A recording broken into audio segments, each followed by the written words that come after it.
Hey Emily, how are you? Hey Kenny, I'm good. How are you? I'm doing well. I hope you had a great Thanksgiving break last week. I did. I spent most of it at the movies, so I'm pretty happy. Nice. Well, I had heard that there's a big movie that's out, and that you were a fan of it. Now, I have to ask before I reveal what that movie is the green intentional for our topic today? Mm. No, sorry, this is just what I was wearing. Is this okay?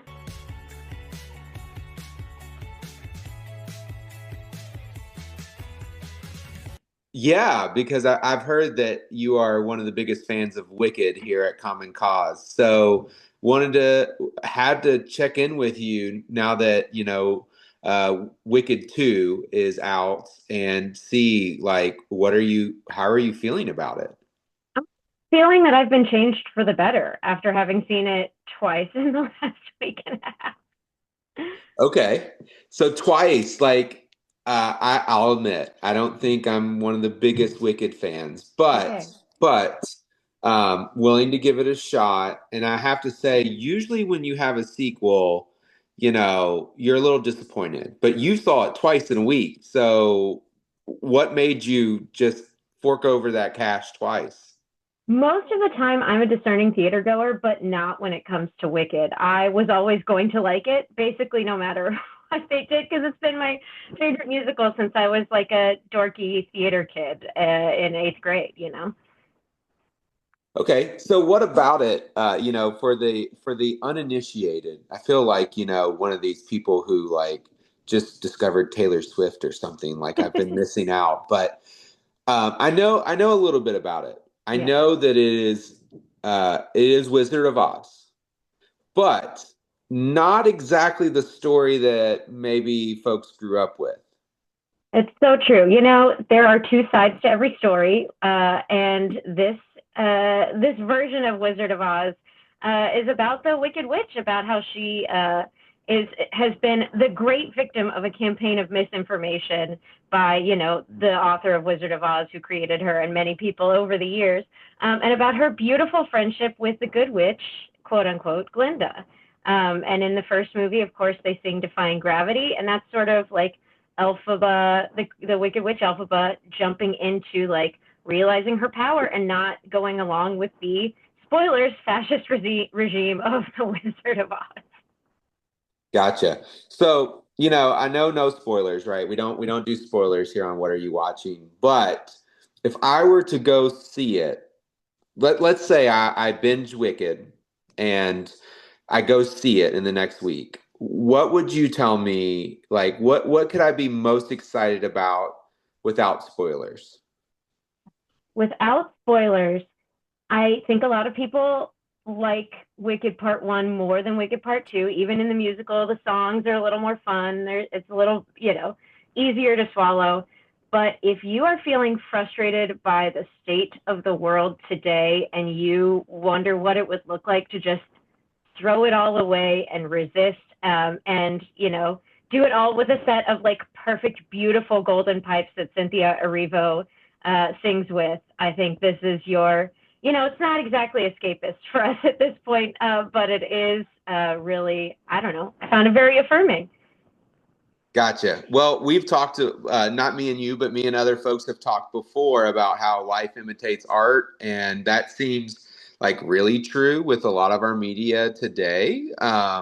Really pulling from what we see on the news and giving it a little spin. Of course, media has always been about that, but Yeah. interesting to see.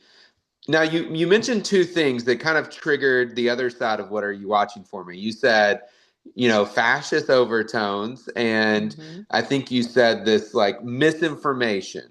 And you know, unfortunately for you, your state, Texas, kicked off this whole weird thing of misinformation about maps, which Mm-hmm. I can't believe we're talking about, but still talking about mid-decade redistricting. Texas was the one who kicked it all off because the current president doesn't want to risk losing elections fair and square. Like we do here in America, you run your midterms. Usually, the incumbent president doesn't do well, And that's just the fact of life. But he's trying to change the game. He doesn't want to live with that. So started with you guys.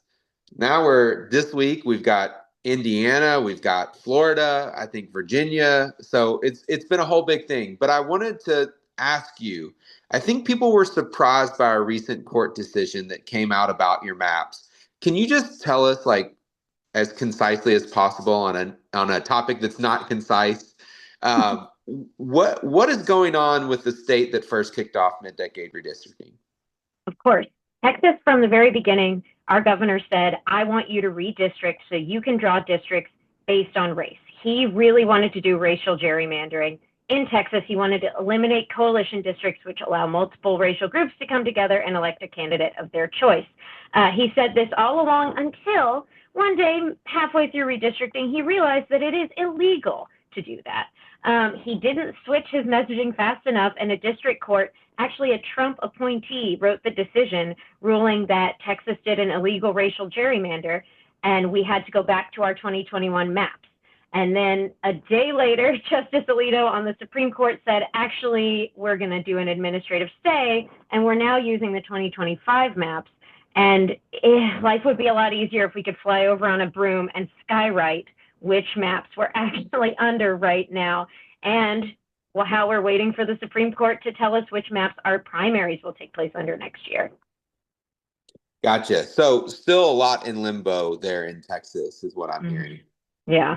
Okay. Well, I appreciate that update. You know, I find it interesting. I don't have a direct Wicked connection here. Maybe you'll find one, but I find it interesting in all these different states, we're seeing a lot of different outcomes. You know, in Texas, this the misinformation I was referring to was the DOJ letter that said the districts were out of shape under the VRA and under racial and lines, which now a court has said no. Two, in Florida, you know, there's a law in the Florida Constitution bans partisan gerrymandering. So we're seeing the opposite in Florida. At first, it was Trump saying, "Yeah, I want more seats out of Florida." Now they're talking about racial gerrymandering. So you know, or doing it under race or community. So, and then in Indiana, you know, we've got some strong Republicans who are just rejecting this outright. So it's a very, you know, it's almost a Broadway musical in and of itself, all of these twists and turns. But Yeah. anything to leave us with? I appreciate you checking in with me. Oh yeah, I think if you like, I think very, very light thematic spoilers. If you, like me, like Alphaba, are tired of living in a regime where they're sowing distrust amongst oppressed people, where they are forcing universities to capitulate to, the party line of oppression and hatred, and where they're snatching residents off the street and putting them in secret prisons. Seriously, go see Wicked Part 2. It's the same. But in that musical, Elphaba's trying to fight it alone for much of the time. We don't have to fight it alone. At Common Cause, we're fighting it. We want you to be part of our fight. And I'm so glad that you gave me a chance to talk about these two things I love very much, both of which come down to resisting injustice and sometimes singing. I can't add anything better than that. It's good to check in with you, Emily. Yeah. Thanks, Kenny.